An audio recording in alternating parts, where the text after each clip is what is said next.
The Toronto Raptors have filled their final roster spot as news came out today that Josh Jackson has been signed to the team. So I'm going to break down what our roster is really looking like heading into training camp and what this means for guys like Jalen Harris and Jarrett Culver, who were obviously rumored to end up making this team. Additionally, Brian Windhorst came out on his Hoop Collective podcast and discussed the Toronto Raptors being a sleeper team for Donovan Mitchell, and Team Canada is out here getting more W's as it looks good for their chances to qualify for this FIBA international competition. So lots of stuff to dive into. Without further ado, let's dive straight into it.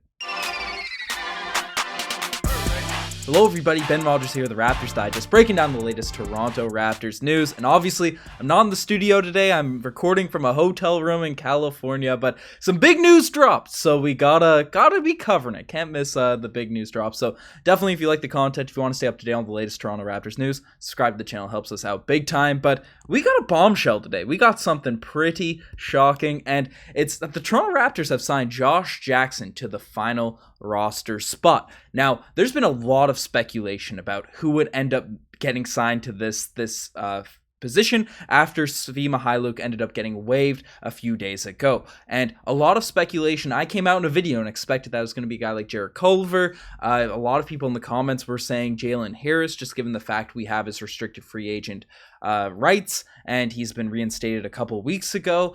There's talk about Jake Layman, I believe, rocking, or I saw in a video after people pointed out in the comments. I didn't catch it watching the Rico Hines footage that he was wearing some Raptors gear. So some people were maybe saying he's a sleeper selection for that final roster spot, but no. Today, news dropped, Raptors dropped on their Instagram. I don't know which came out first, but Blake Murphy kind of summarized it pretty solidly. And it's that the Toronto Raptors, they're coming out, and I was pressing the wrong button. I'm not in the regular studio space, but Jackson is on a non-guaranteed deal per source. It's an old school training camp invite deal, not an Exhibit 10 or a Raptors special partial, and those are essentially special deals that are sort of around the league now to get guys eligible for the 905, even though if he did want to go that route, as Blake Murphy mentioned, the Raptors can still draft him or claim him for the Toronto Raptors 905. So this is a pretty interesting signing, an interesting flyer on a guy in Josh Jackson, who a few seasons ago was the 4th overall pick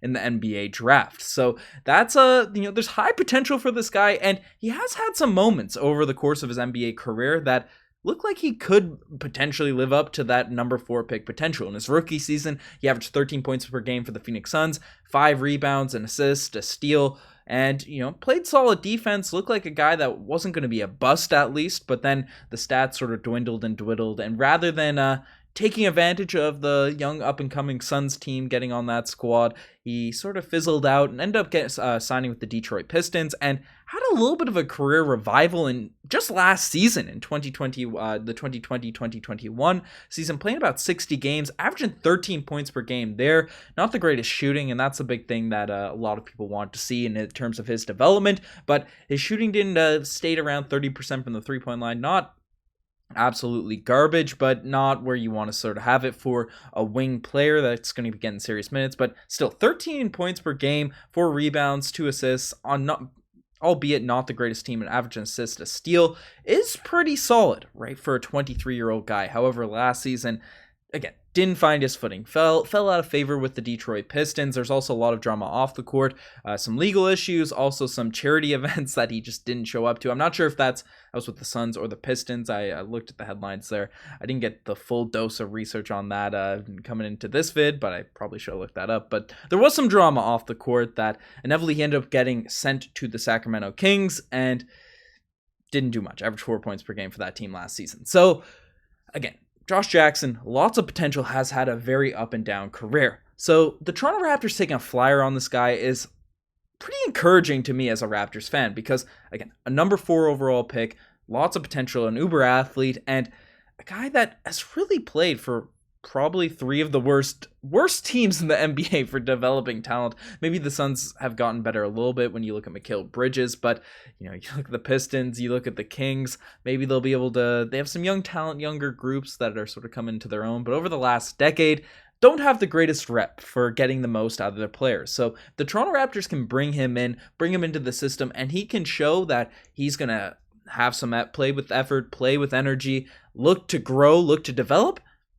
he could be a really nice piece to have at the end of the bench. So that's what really is the question. That's what really is going to be interesting to people, and what it means for the end of the bench people. And I chaptered this, what this means for Jalen Harris and Jarrett Culver, but add the other deep bench guys for the Toronto Raptors on this, because this throws a big wrench into what we sort of expected from the deep bench opportunities. Who's going to be making the roster, who's going to be doing this, that, and whatever. I'm going to rule out 2 guys right now. And Blake Murphy kind of gave some hope to Raptors Twitter fans, to people that were fans of Culver or Harris, saying that they could still juggle some pre-camp if necessary stuff, but Jackson's a pretty standard, well, the bad development teams couldn't develop him, but what if play, right, for the team. So basically, it's not directly said in this tweet here, but in the context of what Blake Murphy was saying, it's that the Raptors could do some roster shaking up to end up bringing in Jalen Harris, to end up bringing in Culver.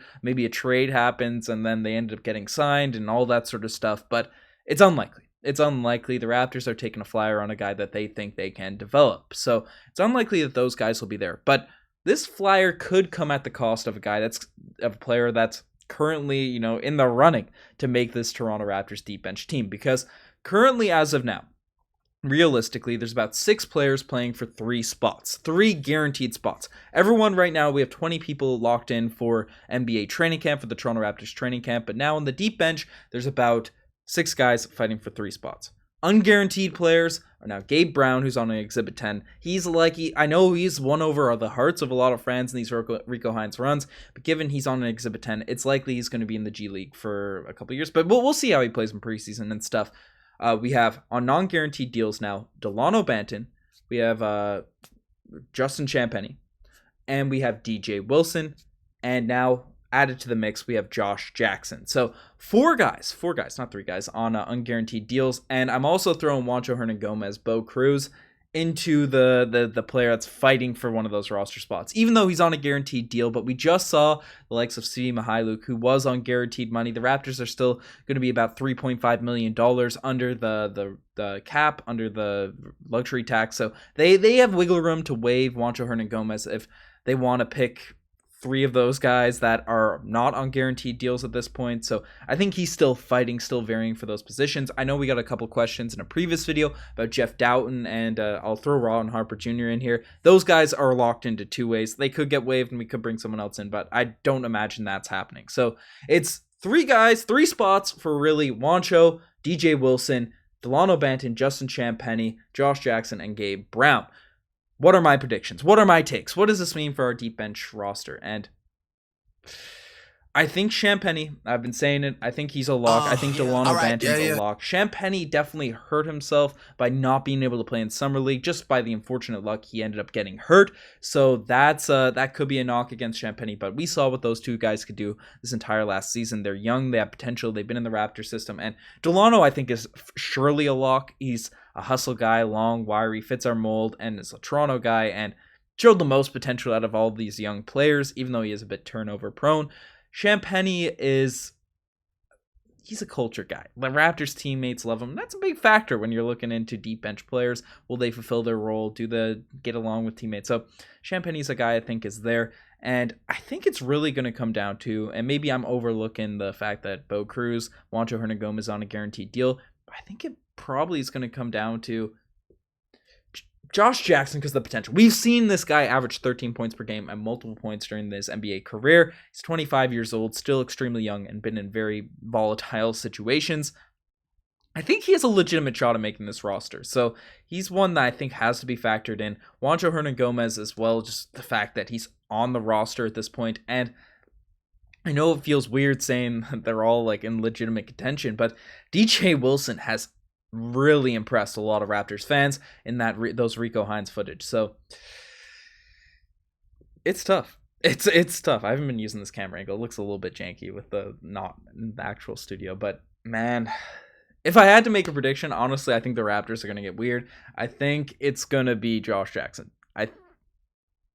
That might be crazy. That might be a hot take. I want to see these guys play in training camp. I want to see what's going on with this, but it's tough to really put together after we haven't seen them play in training camp preseason, seen what people have had to say about them. The off the court stuff might be an issue with Jackson, but sheer potential, sheer upside in terms of bringing him in, Jackson could be that guy.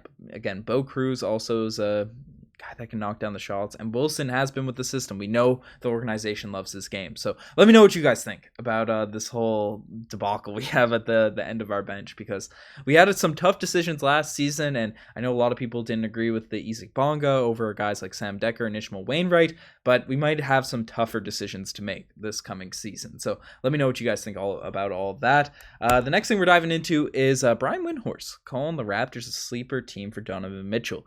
Now, Brian Windhorst on his Hoop Collective podcast, there's a clip that's going around YouTube taken directly from it. They're using the titles. I'll use the title that they used in the ESPN YouTube channel, said the Toronto Raptors a sleeper for Donovan Mitchell.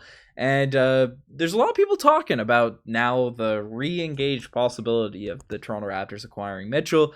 If you watch through the video, that yes, they bring up the Toronto Raptors as sleeper. They bring up how they make sense. They have assets and all that sort of stuff. But just getting a watch from it, I don't feel like it's any new news information in the sense that there's new reports coming out. I think it's just a bunch of league insiders that know the game that say, oh, the Raptors could be a good fit here. So I think there's a lot of a rise amongst Raptors fans currently at this point about the potential to acquire him, especially a day ago. I've been traveling, so I didn't get able to cover it when it was initially super hot, when people are throwing out trade requests left, right, and center. People are getting excited again at the Donovan Mitchell drama. It's not sort of waned out today, but again, I think it was a little bit of a stretch, a leap by the ESPN sort of title there, and they did bring up how it's a good fit, how the Raptors have assets, OG Anunoby, Gary Trent Jr., all the stuff that's been rehashed 1,000 times over the course of the summer, and it was just sort of brought up again. And just like we saw with the Kevin Durant news, the Donovan Mitchell, I feel like until he's moved, we're going to see the big outlets just continuously bring up, and then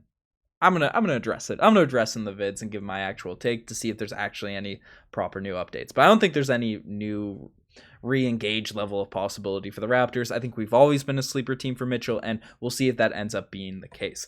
And the final thing we're discussing on this video is Canada's going undefeated in the World Cup qualifiers. So this is some big news for the Toronto Raptors, for Team Canada basketball. Right? I'm in the States right now. I'm talking about some Canada action, but when Canada came out, there was worries, but especially with the Oklahoma City Thunder pulling Shai Gilgeous-Alexander on for the game on Monday against Panama, that maybe we could have a desperate collapse and all that sort of stuff. But no, likes of Kevin Pangos, Zach Edey, they came out and they balled out, crushing Panama in a 50-plus point victory, which is huge because point differential has a big effect in FIBA basketball. So Team Canada came out, went undefeated this entire season, and they're currently atop their Group E division. Now, it took me a while to figure out how this division stuff works, what's really going on with Canada's potential to make the World Cup qualifiers and inevitably make the Olympics, hopefully, which is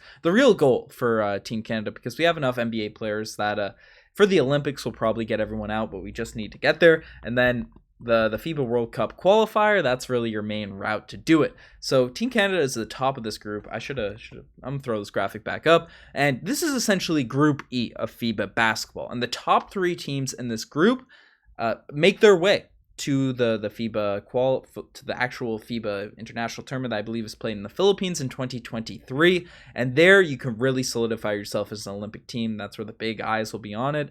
And then there's last chance stuff. Obviously the Raptors sort of blew the Team Canada blew their chance last year against the Czech Republic, but if they're a top 3 this current seed, they're top 3 in this Group E division, they can play in that FIBA qualifying tournament. So there's still games to be played, and the Team Canada will be without their Canadian players over the course of this, over the rest of the FIBA action, because the NBA season will be going on, and qualifying tournaments, qualifying games aren't going to require NBA players to go out, but they gave themselves a nice cushion, which is going to be key, because without our NBA guys, the chemistry of the lower seeded teams can have an effect on terms of getting wins. But Canada's undefeated right now. They gave themselves a nice cushion against Argentina, especially the Dominican Republic. You want to be in the top 3 in order to make that FIBA qualifying tournament, and the higher seed you are, the better suited we are to play. So good news for Team Canada. Happy they got the dub. Happy they went undefeated when they had their NBA guys this summer. Hopefully now the the B tier NBA players. We saw Jamal Murray put his name on the scene as an 18-year-old in one of those qualifying tournaments back 5 years ago. So still fun basketball to watch, but sort of the B tier Canada players. Maybe they can get it done. Hopefully we can stay atop the Argentinas and the Venezuelas and all that. But you guys are the best for making this far. Check out the Instagram, the TikTok, the Twitter, all that cool stuff. As mentioned, I don't know if I mentioned at the beginning of the video, I hope this audio and all that came out nice in the YouTube, or what is it, the hotel studio.